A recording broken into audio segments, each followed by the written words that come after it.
Actually launched a trade agenda. We looked at different areas. We looked at where Belize was represented in terms of trade, and it was primarily in the CARICOM area. We also have a partial scope agreement with Guatemala. And we're looking for areas or new areas where we can send our goods to and areas we can source goods to bring into the country. So when we launched that, we realized that a lot of the public officials needed training, and we needed a national policy to actually dictate what we could and could not do and what was in the best interest of the country. And so we, with the help of the EU, launched this program, which basically was training.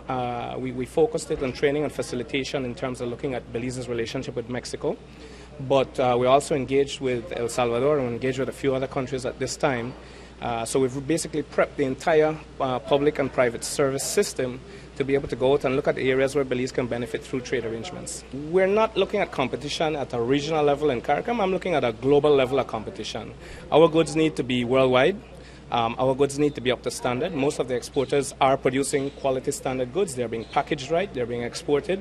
And the main focus that we have right now is to grow the export base. The first target market that we really have is Central America.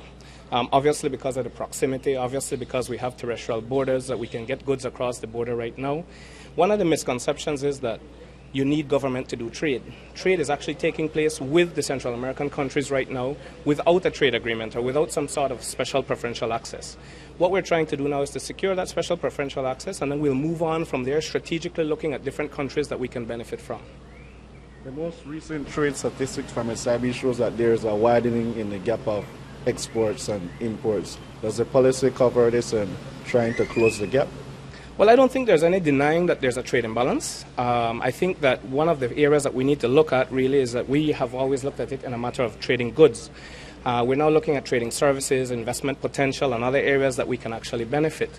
You know, you're looking at a country with a small population and production is limited, and so we're looking at growing and actually diversifying the sectors within which we can do business.